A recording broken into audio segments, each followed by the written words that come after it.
Hey guys, Jason Timothy here, musicsoftwaretraining.com, back with another video.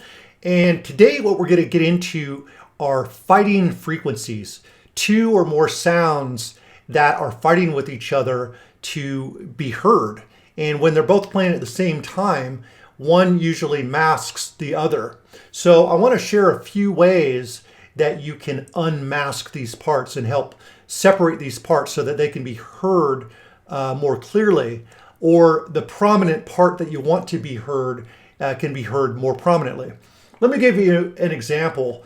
Let's say you have a song with a pretty loud guitar part and you want it to stay that way, but when the vocals come in, you're losing the vocals because the guitar is so loud. But you don't want to turn the guitar down, because when the vocals aren't happening, you want them to be heard at that volume. So there's some techniques I'm going to show you that'll help with that. And for this, with most of my videos, I like to keep things really simple. So I'm just going to use 2 tracks as an example, and you should be able to apply any one of these or a combination of these techniques to pretty much any situation you have where 2 or more parts are fighting to be heard. All right, so what we've got here is just a simple drum part.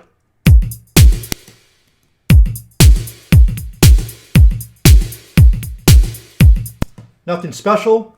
And what we're going to be working with is this snare. We want that snare to not get lost when I add this clap. So with the clap, I'll just play the clap by itself so you can hear what it is. And by the way, if you haven't used the DS claps or the other sounds in the instruments, depending on what version of Ableton you have, you could either find it in the main menu in Instruments under Drum Synth. Really good sounds here that really easy to create good sounding stuff. Or you'll find it in the Max for Live area. Anyway, here's our clap. So we're playing these together, and if I play this once again by itself and then add the clap, you'll be able to hear that the snare kind of gets lost.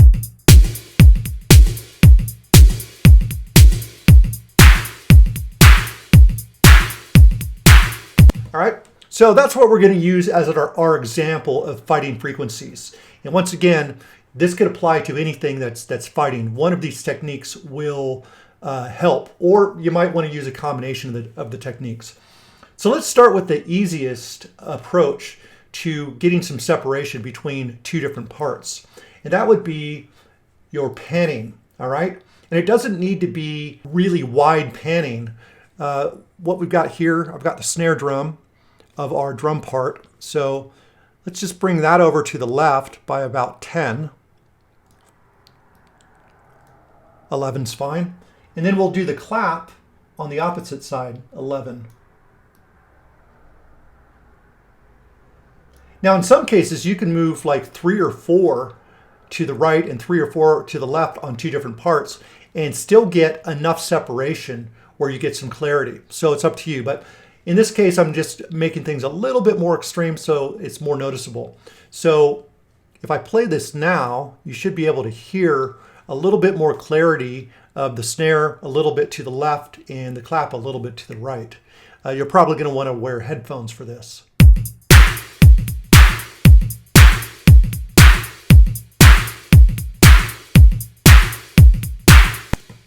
Really simple, right? So that's one technique that you can use. And this doesn't always solve the problem, but it can definitely improve the issue. Sometimes it'll solve the problem, and sometimes it'll just improve the issue, but you may need more techniques to really get it dialed in and get clarity on both. So the next technique I'll share is going to be sidechaining. So what you want to do is you want to put the less prominent, or the one that's less important, or the one that's not being buried. You want the sidechain compressor to be on that. And if there's more than one part, that is burying, let's say, our snare, then you could put this sidechain compressor on more than one track, all right? But in this case, we're just using two tracks here just to make the concepts really easy. So what we would do is on our clap, we'll go ahead and turn this on. We want to click sidechain, and then we choose the track that we are wanting to sidechain. In this case, it's a full drum part, and we don't want the lows and we don't want the highs of the hi-hats. We just kind of want those snares. So I've got the frequency kind of in the middle, and as you can see, I've got this kind of set in a bandpass situation here. And yeah, you just turn the EQ on, and now it'll just listen for things in that frequency range. So if I turn this on with the threshold all the way down, you'll notice that we won't even hear the clap. All right, the ratio doesn't have to be all that high, and I'll give you some options with the attack and release. But what I would start with is just bringing that threshold up.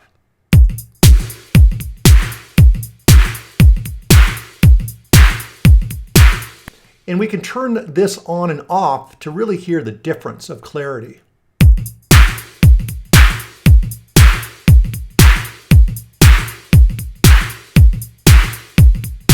And that's so quick that we don't really feel like we're losing much of the clap, right? Now, the release time is how quickly it lets go after that snare pops in and pops back out. So with this release time, it's almost immediate. If we lengthen this, we're going to have less of a tail on the clap, which will actually make us able to hear the tail of the snare or the reverb on the snare much better. So let me show you that.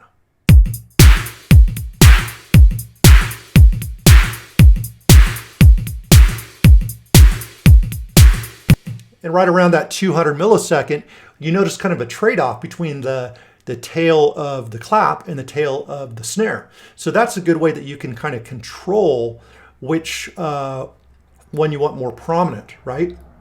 You can maybe come in the middle. So we can kind of hear both of those happening at the same time. And don't forget, we've got some separation by panning as well. But you should notice this even if there wasn't much panning or any panning, even if they were both in the same location, because this is literally turning the volume down on one and back up really quickly. With the attack, if we wanted to hear the attack of the clap more before the snare comes in, if we wanted to hear more of the clap attack, then we would turn the attack up here. So let me turn it up like to 30. So we really notice the attack before it ducks down. And here is with very, very fast attack. So you definitely notice more of the snare at the beginning when the attack's down, which is kind of what we're going for in this situation. But if you wanted the snare still heard, but you want some attack, we can add, maybe 10 milliseconds and you get. And then obviously you can adjust the release however you want as well. So that is the second option that you have when you have fighting frequencies. Just put the compressor on the parts that are kind of masking or interfering with the sound that you want to be heard more. So in the case of the guitar part with vocals coming in, you would want to put the sidechain compressor on the guitar part. So every time the vocals came in, it would lower the volume of the guitar automatically.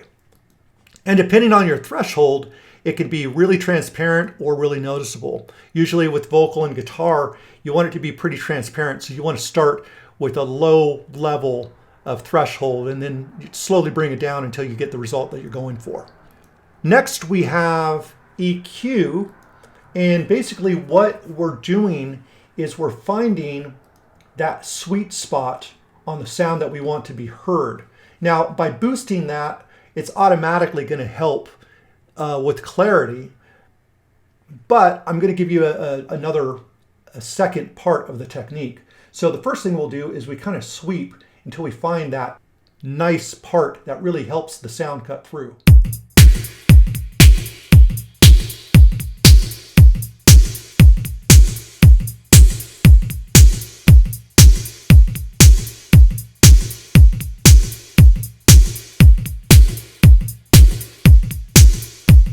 And I'm exaggerating this a little bit so you really get it. I mean, we could back this off even to like 3 or 4 dB, and it's still going to be noticeable.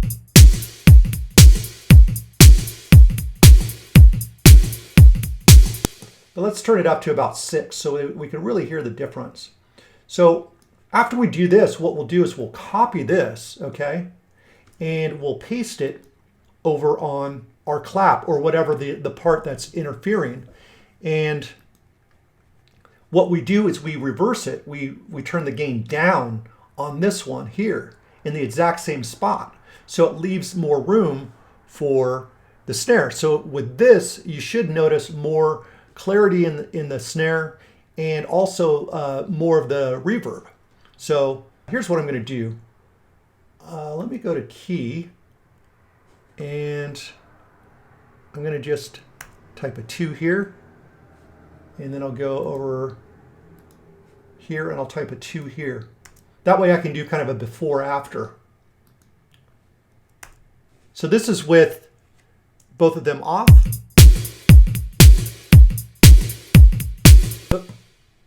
Let me unmute this.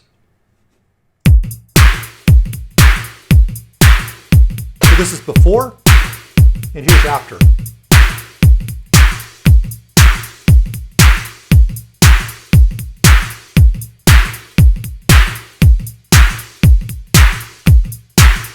You should notice that snare like really cutting through much better because we've added a little bit to the snare track or this drum track, and we've removed that frequency from the clap.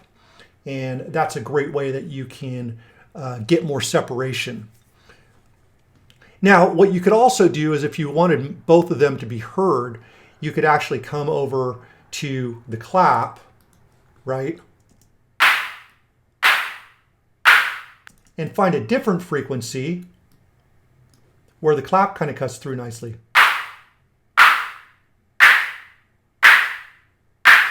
Like right around there is pretty cool.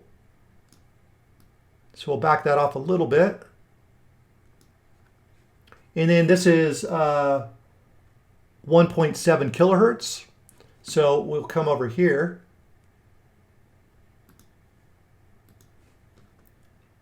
And we'll just make this 1700. There we go. Okay. And then we can pull this back here on the snare, and then this can cut through as well. So you're getting clarity of both sounds. So that's kind of the way that I work around that. The last technique that I'm going to show you here, let's turn that off, is really simply moving the time of one of the parts by just a few milliseconds. Now, if you've got 11.1 version of Ableton, you can just come over to your audio effects. I think it's in utilities. Yeah, align delay, and drag that in. If you don't have that, you could come over here to delay here, and you could either push or pull the other sound by a little bit, and you should notice more clarity. So in this case, let's move the clap kind of forward. So let's move it up about 35 milliseconds. Make it really noticeable so you can kind of hear the separation of the two just because of the time difference of the transients. Now you can hear the transient of both sounds. Now you could back this off more to, you know, around 20 or 17 or 15 or whatever. Let's just do 17. And there's still that time separation.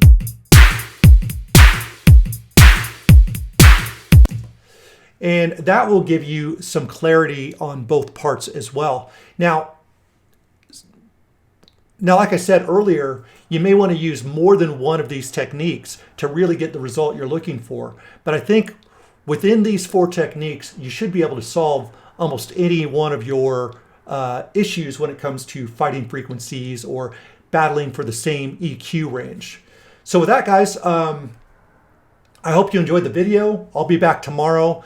And the way that you can show your appreciation is just by liking, sharing, subscribing, all that stuff. And I'll try to continue to give you quality content from here out. With that said, I'll talk to you guys tomorrow. Take care.